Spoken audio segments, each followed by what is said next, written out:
메소포타미아 남부 지역은 고대에도 연 강수량 200mm 이하로 매우 건조하고 척박한 땅이었습니다. 게다가 봄이 되면 자그로스 산맥의 눈 녹은 물이 강으로 세차게 흘러들며 불규칙하고 파괴적인 홍수를 일으켰죠. 초기 농경민에게 혹독한 환경임은 분명했지만 동시에 기회의 땅이기도 했습니다. 배수와 경작이 용이한 완만한 경사면에 비옥한 충적층이 넓게 분포했으며 주변에는 광대한 습지와 갈대밭이 펼쳐져 있어 물고기, 물새와 같은 사냥감이 풍부했습니다. 수메르인은 홍수를 극복하기 위해 수십 킬로미터에 달하는 운하와 제방, 수로를 건설하며 거대한 관계 시스템을 구축했습니다. 고대 도시 기루수에는 높이 4m, 폭 10m의 진흙 벽돌로 이루어진 수메르 시대의 수로 흔적이 남아있죠. 이들은 소가 끄는 나무 쟁기와 깔대 모양의 씨뿌리개를 개발해 딱딱하게 굳은 땅을 효율적으로 갈아엎고 일정 간격으로 씨앗을 심어 발화율을 크게 높였습니다. 농업 생산력이 증가하고 대규모 관계시설을 유지하기 위해 많은 인구가 특정 지역에 집중되면서 도시가 형성되었습니다. 초기 도시들은 토지와 식량 자원을 둘러싸고 끊임없이 충돌했으며 외부 위협에 대응하기 위해 성곽과 군사 조직, 그리고 강력한 지도자가 요구되었죠. 왕을 뜻하는 수메르어, 루갈의 원래 의미는 큰 사나이로 초기에는 그 권한과 인기가 제한적이었지만 왕권은 점차 세습화되고 강화되었습니다. 기원전 3000년경 수메르에는 키시, 니프르, 우르크, 우르, 에리드로 대표되는 강력한 도시국가들이 등장했습니다. 도시마다 섬기는 수호신도 달랐는데 키시는 전쟁신 자바바, 니프르는 바람과 번개의 신 엔릴, 우르크는 여신 이난나, 우르는 달의 신 난나, 라르사는 태양신 우투, 에리두는 물과 지혜의 신 엔키를 섬겼습니다. 각 도시는 자신만의 수호신을 과시하듯 거대한 신전, 지구라트를 건설하기 시작했으며 왕은 신의 권위를 부여받은 신성한 통치자로 인식되었습니다. 신전은 단순한 제사 공간을 넘어 곡물 저장과 노동력 조직, 세금 관리까지 담당하는 행정 중심지로 기능했습니다. 시민들은 신전을 중심으로 공동체 의식과 도시 정체성을 형성했으며 찬송가와 기도문, 전문 사제 계급이 함께 발전했습니다. 과거 샤머니즘과 토테미즘, 조상신 숭배와 같은 개인적, 부족적 신앙은 쇠퇴하고 조직화된 신전과 사제 중심의 종교체계로 대체되었습니다. 황금가지에서 프레이저는 샤머니 주술만으로 자연을 통제할 수 없다는 현실을 깨닫게 되면서 비로소 신과 종교가 등장했다고 분석했습니다. 사람들은 자연보다 강력한 초월적 존재를 상정했으며 주술 대신 기도와 제사를 통해 신의 분노를 달래고 은총을 구하기 시작한 것입니다. 기후 예측이 어렵고 홍수가 빈번했던 수메르에서 샤먼의 개인적 주술은 자연재해 앞에서 무력했습니다. 반면 조직화된 종교는 재난이 닥치더라도 지배층의 무능이 아닌 신의 분노로 책임을 회피할 수 있는 방어 논리를 갖추고 있었죠.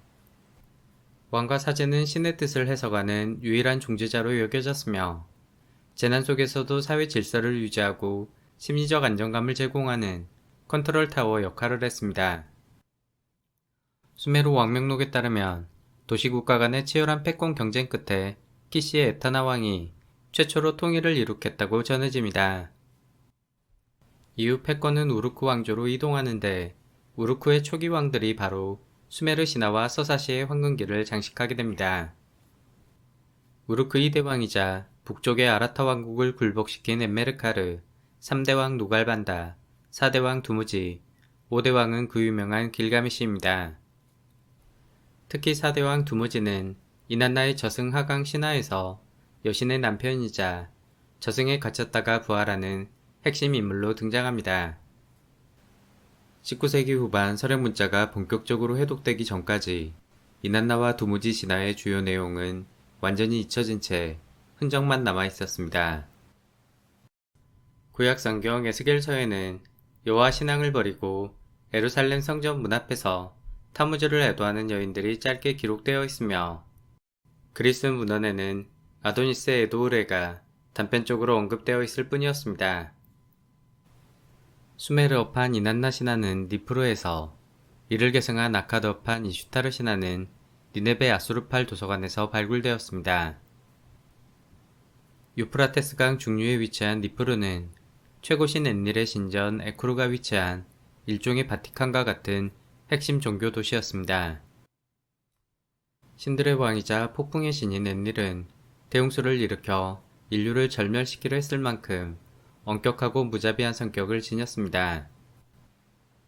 또한 엔닐은 처녀신 닌니를 강제로 범한 죄로 저승으로 추방되기도 하는데, 이는 절대적 권력과 도덕적 결함의 양면성을 지닌 제우스와 매우 유사합니다. 신화에 따르면 에리두의 엔키와 우르의 난나는 많은 애물을 배에 싣고 니프르를 찾아 엔닐에게 축복을 청했다고 전해집니다. 니프르는 그 성스러움 때문에 정복을 당하더라도 파괴된 적이 없다고 기록되어 있으며, 수메르와 아카드의 왕들 역시 금은보화를 정기적으로 니프루에 봉헌했습니다. 19세기 후반 펜실베니아대 연구팀은 에쿠르 신전 단지를 탐사하고 3만 점 이상의 수메르 시대 쐐기문자 점토판을 발굴했습니다. 현존하는 수메르어판 신화작품의 대다수가 이곳에서 발견되었으며, 여기에는 창조신화, 홍수신화, 길가메시 서사시의 초기 판본, 이난나 하강신화 등이 포함됩니다.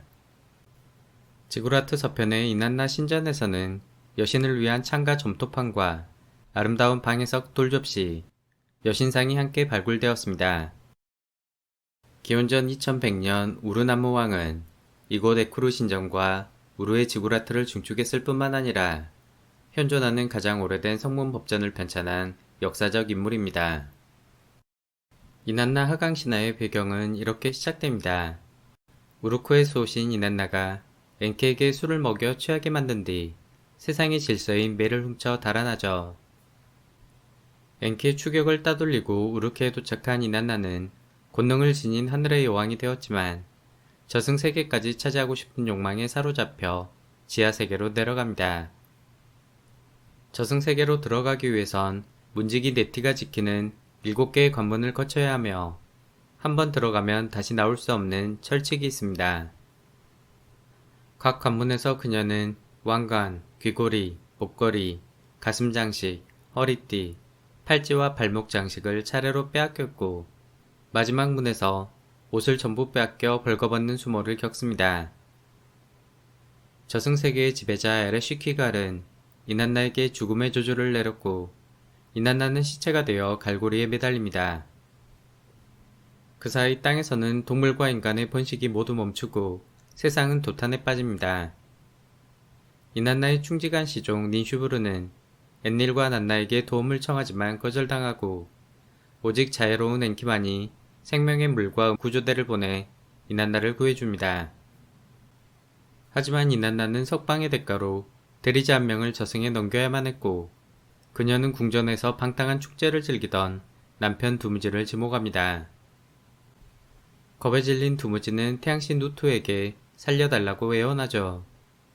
우투는 두무지의 팔다리를 가젤로 변신시켜 도망치도록 도왔지만 결국 저승의 악마들에게 붙잡혀 끌려갑니다.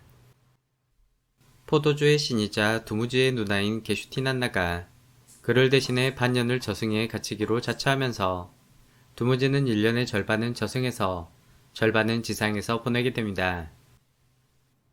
프레이저는 두무지를 타무즈와 아도니스, 오시리스로 이어지는 죽음과 부활을 반복하는 식물신의 원형으로 지목했습니다.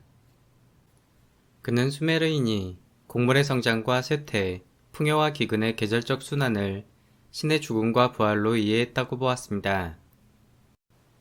두무지가 지하에 머무는 동안에는 초목이 시들고 지상으로 돌아오면 다시 생명력이 피어나며, 이난나는 이러한 순환을 애도하고 회복시키는 풍요의 여신으로 해석됩니다. 프레이저는 특히 녹색 피부를 지닌 오시리스를 곡물 자체를 상징하는 신으로 해석했습니다. 오시리스가 세트에게 살해되어 몸이 해체된 후 다시 복원되는 과정은 씨앗이 땅에 묻혔다가 다시 싹트는 현상과 동일한 상징 구조라는 것입니다. 실제 고대 이집트 코이악 축제에서 오시리스 나무틀 안에 싹을 틔우는 오시리스 베드 의뢰가 행해졌습니다. 한편 아프로디테의 연인 아도니스는 멧돼지의 공격으로 죽은 뒤 아네몬의 꽃으로 환생했다고 전해집니다. 비블로스의 아도니스 정원 의뢰에서는 얕은 바구니에 곡물 씨앗을 심고 뜨거운 태양 아래 빠르게 싹을 틔웠다가 곧 말라 죽게 만들었습니다. 여성들은 아도니스의 죽음을 애도하며 바구니를 물가에 던졌는데 이는 여름 가뭄에 시드는 식물에 빗댄 상징적 의뢰였습니다. 벼농사 중심의 동아시아와 달리 중동 지역은 식물이 타들어가는 뜨거운 여름을 피해 가을에 씨를 뿌리고 봄에 보리와 밀을 수확했습니다. 수메르 춘분제와 유대교의 유월절, 기독교 부활절, 이집트 이시스 축제, 로마 키벨레 축제가 모두 춘분을 전후에 거행된 것은 결코 우연이 아니었죠. 프레이저는 이러한 의뢰를 단순한 종교적 상징이 아니라 곡물의 성장과 풍요를 촉진하는 일종의 주술적 믿음으로 해석했습니다. 그는 인류가 수렵채집 시대에 주술을 통해 자연을 통제하려 했고 이후 신에게 의존하는 종교 단계를 거쳐 궁극적으로 과학의 시대로 발전했다고 결론 내렸습니다. 고대인에게 왕은 단순한 정치 지도자가 아니라 토지의 풍요와 직결된 신성한 존재로 여겨졌습니다.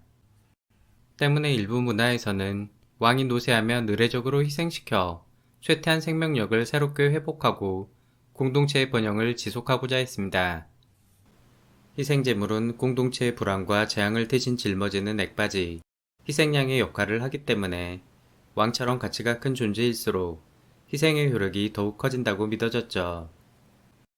이탈리아 네미숲의 전승에서는 젊은 후계자가 늙은 왕을 죽이고 자리를 계승하는 의례를 통해 공동체의 생명력이 재생된다고 믿었습니다. 아프리카 실루크족이나 요르바족, 콩고의 치토메 전승 등 수많은 부족 사회에서도 왕이 노쇠하면 살해하여 교체하는 풍습이 존재했습니다. 프레이저는 문명이 발전함에 따라 잔인한 희생 풍습이 점차 상징적 재생 의례로 대체되었다고 설명합니다. 일례로 이집트 세드 축제에서 파라오는 재위 30년 후 달리기 의식을 수행하고 육체적 능력을 과시하며 백성들 앞에서 통치의 정당성을 새롭게 인정받아야 했습니다. 이러한 왕권의 재생 개념은 수메르에서도 매우 중요한 의미를 지녔습니다. 수메르 최대 연례 행사인 나키트 축제의 하이라이트는 히에로스 가모스, 신성한 결혼식입니다. 왕은 두무지, 여신가는 이난나 역할을 맡아 신하의 결혼식을 재현했으며 이를 통해 왕은 통치의 정당성을 획득했습니다. 축제 동안 여사제들은 기쁨의 감탄사 알라리를 외치며 이슈타르 여신을 찬미하는 노래를 불렀습니다. 연애 창가에는 매우 노골적 표현들이 담겨 있어 실제 왕과 여신 간의 성행위가 행해졌던 것으로 추측하죠. 토킬드 야콥센은 신성한 결혼식을 수메르 경제의 두 축인 생산과 저장의 운유로 해석했습니다. 이난나는 도시의 중앙 창고를, 두무지는 양치기이자 곡물과 대추의 야자의 풍요를 상징합니다. 즉 결혼식은 목장과 농경지의 생산품을 도시의 안전한 창고에 저장함을 의미하며 이를 통해 도시민은 다음 해까지 굶주리지 않고 버틸 수 있죠. 아키투 축제의 전통은 아카드와 바빌로니아 시대에 접어들면서 제국의 통합을 강조하는 국가적 제전으로 확장되었습니다. 신전에서는 창조 서사시 에누마 엘리시가 낭독되며 마루드기 혼돈의 세력을 제압하고 우주 질서를 회복하는 신화가 재현되었습니다. 왕은 대사제 앞에서 왕관을 내려놓고 뺨을 맞는 고난의 의식을 치렀는데 이는 왕의 권위가 신에게서 부여되었음을 드러내는 정치적 연출이었죠. 풍요의 이난나 여신은 군사적 제국주의 체제와 결합되면서 전쟁과 정복에 강력한 카리스마를 지닌 이슈타르 여신으로 변모했습니다. 아카드어판 신화는 신들 사이의 정치적 갈등과 권력 경쟁이 강조되며 이슈타르 역시 과거 풍요로움을 강조했던 이난나보다 훨씬 격정적이고 공격적 성격으로 묘사됩니다. 이슈타르 여신의 매혹적이고 입체적 성격은 길가메시 서사시에서도 잘 드러납니다. 그녀는 야성미 넘치는 길가메시를 유혹하지만 길가메시는 그녀의 남자들이 맞이했던 비참한 운명들을 열거하며 유혹을 거부합니다. 분노한 이슈타르는 하늘왕소를 소환해 응징을 시도하지만 길가메시와 그의 친구 엔키두는 하늘왕소를 죽이는 데 성공합니다. 이슈타르 여신의 카리스마 넘치는 관능적 이미지는 현대 대중문화에서도 근원적 원형을 유지한 채 유사한 모습으로 자주 재현됩니다. 사르곤과 아슈르바니팔 같은 정복왕들은 침략전쟁을 정당화하기 위해 이슈타르의 신탁을 이용하거나 전쟁의 승리를 여신의 뜻으로 선전했습니다. 이슈타르문은 여신의 권능과 제국주의가 결합된 바빌론의 찬란했던 문명을 증명하는 대표 유적입니다. 1910년대 콜데웨이는 바그다드 남쪽 언덕에서 기원전 6세기 네부카드네자르 2세 시대의 바빌론 유적을 발견했습니다. 바빌론의 이중 성곽은 양변이 1.8, 1.3km에 달했으며 성 안에는 100개가 넘는 사원과 그 중심에는 마르둑 신을 위한 7층의 거대 지구라트, 바벨탑이 위치했습니다. 특히 보존 상태가 가장 좋은 건축물은 도시의 정문을 지키고 있던 높이 12m의 장엄하고 아름다운 이슈타르 문이었습니다. 이슈타르 문은 침입한 적군에게 화살 세례를 퍼부을 수 있도록 디귿자형 요새 구조와 육중한 이중문으로 설계되었으며 이는 전쟁의 여신에게 걸맞는 강력한 방어 시설이었죠. 청금석의 아름다운 색을 재현하기 위해 벽돌에 코발트 유약을 발라 구원했으며 햇빛을 받으면 성문 전체가 푸른 보석처럼 빛났다고 전해집니다. 또한 황금색 벽돌을 이용해 사자, 황소, 용과 같은 신성한 동물들을 입체적으로 표현했습니다. 사자는 전쟁과 사랑의 여신 이슈타르를, 용은 마르둑, 황소는 천둥과 바람의 신 아다드를 상징합니다. 이슈타르 문은 새해 아키투 축제에서 대규모 행렬을 위한 핵심 통로였습니다. 콜데웨이는 이슈타르 문의 벽돌을 모두 해체하고 독일로 반출한 뒤 복원 과정을 거쳐 베를린 페로가몬 박물관에 전시했습니다. 안타깝게도 박물관에 전시된 것은 작은 앞문으로 뒷문은 너무 커서 전시되지 못하고 여전히 창고 안에 보관 중입니다. 1920년대 바빌론 인근에서 모습을 드러낸 밤의 여왕 부조는 메소포타미아 미술의 대표 걸작 중 하나입니다. 정식 발굴 없이 암시장을 통해 수집가들의 손을 거치다가 영국 박물관에 매입되었기 때문에 구체적 발견 장소 및 제작 시점은 알 수 없습니다. 여신은 날개와 맹금류의 발톱을 지니고 있으며 신성을 상징하는 뿔 달린 관을 쓴 채 양손에 권능의 로드링을 들고 있습니다. 로드링은 수메르에서 토지 측량과 신전 건축에 사용되던 측량 막대와 줄에서 유래했습니다. 이슈타르 여신은 지하세계로 내려가기 전 청금석 로드링을 손에 쥐고 청금석 목걸이로 치장했다고 기록되어 있죠. 로드링은 함무라비 법전과 우르나무 비석에서도 왕에게 신의 권능을 물려주는 핵심 상징물로 등장합니다. 여신은 사자 2마리를 밟고 서 있으며 양옆에는 지식과 밤을 상징하는 올빼미가 배치되어 있습니다. 여신의 정체는 통상 이슈타르로 알려져 있으나 일부 학자는 아래로 향한 날개와 맹금류의 발, 올빼미, 검은 배경, 하단의 산악 표현을 근거로 저승의 여신 에레시키가를 묘사한 것으로 추정합니다. 특히 올빼미는 고대 근동에서 어둠과 죽음, 불길한 징조를 뜻하는 지하세계의 전령으로 여겨졌습니다. 하지만 올빼미의 상징은 후대 그리스 세계로 넘어가며 지혜와 전쟁의 여신 아테나의 신성한 파트너로 재해석되었습니다. 밤의 어둠을 뚫고 모든 것을 꿰뚫어 보는 듯한 올빼미의 강렬한 눈은 이후 무지를 밝히는 깊은 통찰력, 지혜를 상징하는 이미지로 자리잡게 됩니다. 끝까지 시청해주셔서 감사합니다.